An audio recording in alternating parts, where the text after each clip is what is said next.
Good morning. This is a special coverage of the coronavirus crisis using the combined forces of News 5 and Signal TV's 1 News, Radio 5 and 1PH. The Department of Labor and Employment assures the public that cash assistance programs will continue, especially since the enhanced community quarantine has been extended to April 30. Labor Secretary Silvestre Bello says they are only waiting for President Duterte's approval for additional funding. He reiterates that informal sectors, OFWs, and displaced workers are the priority recipients of the aid. Currently, around 440,000 workers have received assistance from DOLE.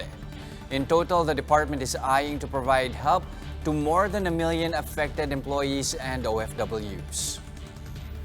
President Rodrigo Duterte guarantees that the Philippines has enough supply of water and other essential products, still in line with the ECQ. In his second weekly report to Congress on the government's response to the COVID-19 threat, the president says water supply will not be a problem. COVID-19 facilities and hospitals are also the priority for water supply. President Duterte also assures local government units will receive assistance from the national level. He notes that the agriculture, energy, and transportation departments are working hand-in-hand with LGUs. The University Athletic Association of the Philippines, or UAAP, officially canceled Season 82 following the extension of the Luzon-wide enhanced community quarantine. In a statement, UAAP President M. Fernandez and Executive Director Renessa Gisag announced all second semester sports of Season 82 have been terminated. This puts an abrupt end to the league's events.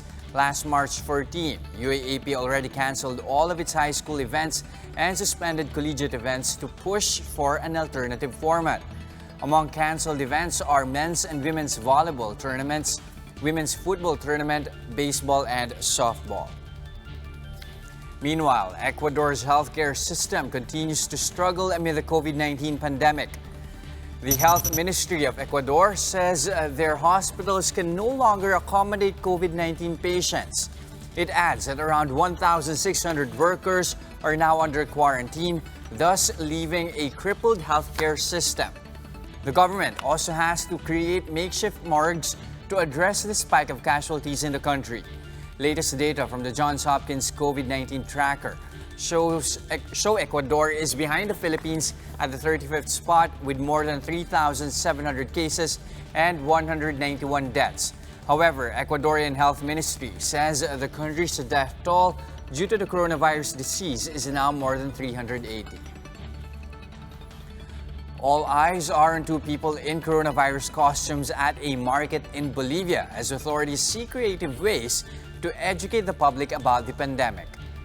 The green and purple COVID-19 mascots are asking people to respect restrictions on public gatherings. The South American country has taken aggressive measures to contain the disease, including a nationwide quarantine and closing the country's borders. It has over 190 confirmed COVID-19 cases and at least 14 deaths. And that's the latest on the COVID-19 pandemic. For more updates, follow News 5, the Philippine Star, and Business World Online. I'm Jess De Los Santos. We are 1 News.